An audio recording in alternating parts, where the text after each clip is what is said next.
Hi, my name is Stephen Lursen from StephenLursen.com. I'm an artist and instructor, and this is my Find Out Friday. I hope you enjoy it.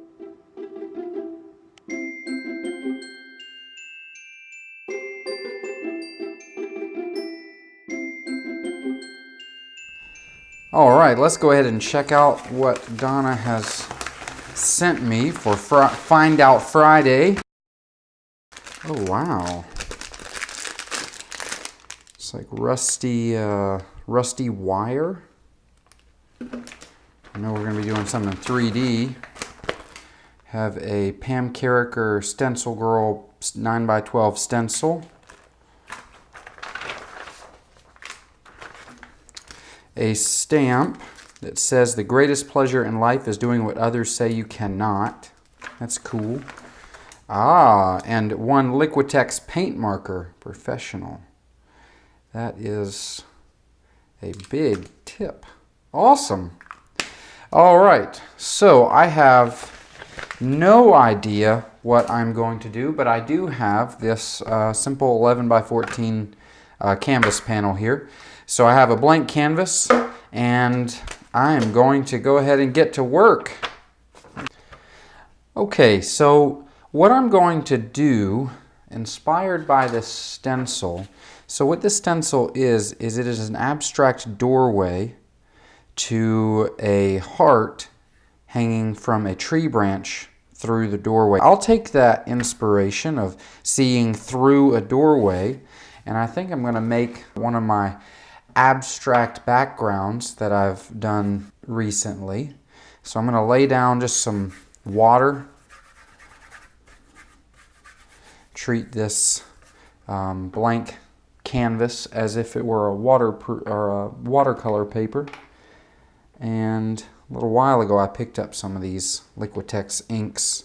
I think they're fun to work with.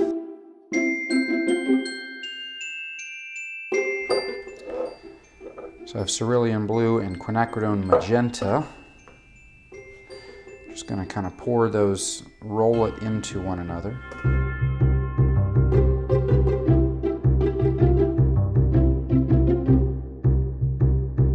So another thing that color I really like is Golden Brand Paynes Gray. Just going to drop a few drops. So I'm going to let this dry and come back to it with the subsequent layers.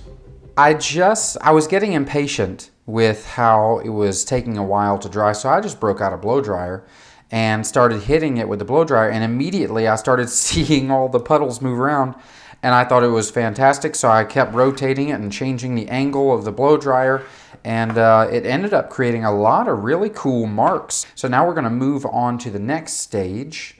For me, I think that let's go ahead and figure out where this doorway is going to be.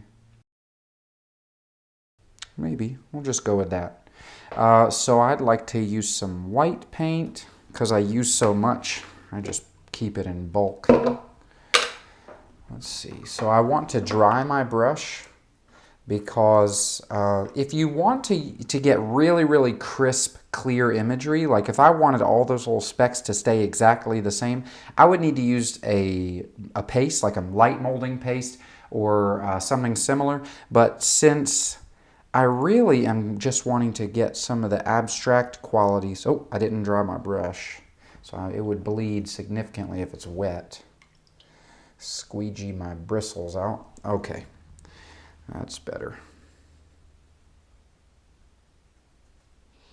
Just want to get the shape, get the overall shape, because I'm going to be adding a lot to this. And I think it's really cool whenever you're able to take the inspiration of a thing and then make it your own. Alright, so now we have the effect of the doorway that I am going to embellish. Just using some white paint.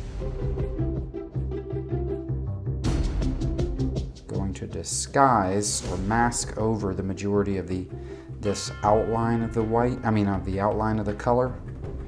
because I want it to really look like it's deep in the background, not in the foreground.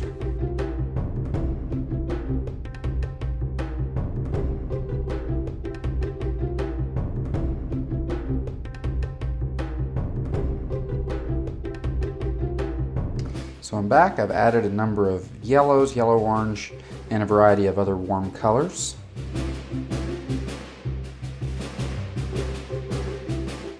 Gotta do my tribute to Van Gogh, one of my favorites. Now I love fluorescents and fluorescent paint, but they fade so much. Like the yellow I'm currently using, and I'm not cleaning my paintbrush because I like when the colors swirl together. So I'm using a little bit of fluorescent yellow, but the sad thing is that after it dries, it's not as fluorescent, which I wish that wasn't the case, but it is. The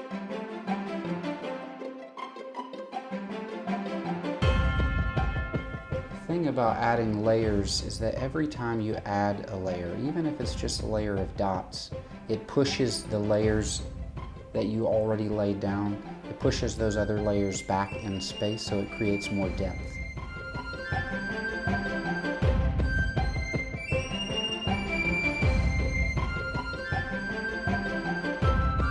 One of the benefits of not cleaning your brush is that when you layer different colors on your brush and they overlap, you get swirls. The key there is to maintain the integrity, so that mark there that has a swirl of pink and yellow in it, I'm not going to continue to move the brush continually, but over and over and over that same mark, because then it blends it to the point where it's homogeneous. And whenever it's all the same, you lose your unique qualities of each individual mark. So let a mark be and don't go back to it. So for larger marks down here, I need to move to a slightly larger brush.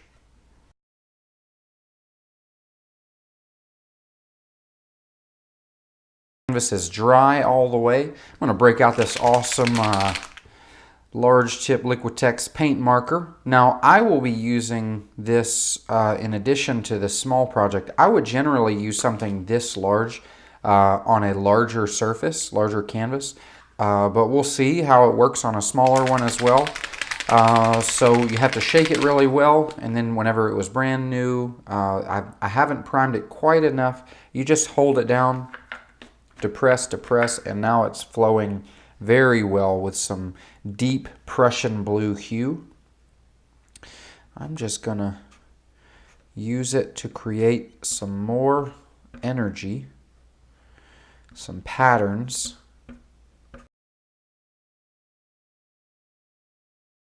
And if I want really big marks, I can go sideways.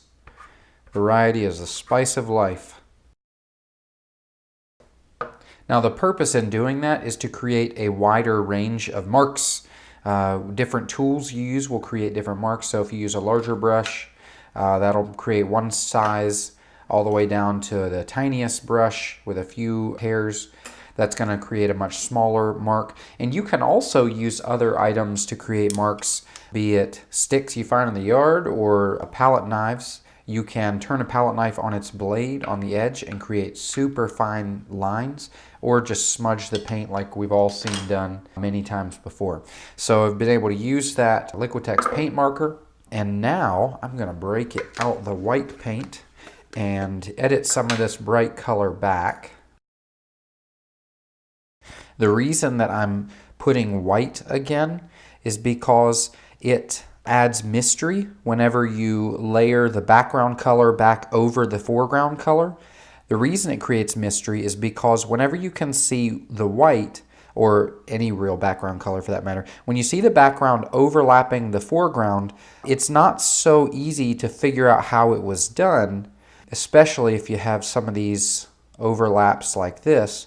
Then in some places it looks like one color sitting on top of the other, but in others it looks like the other color sitting on top of the other. So it's interesting, or more interesting, when someone is looking at it and they can't just by observation determine exactly how it was made.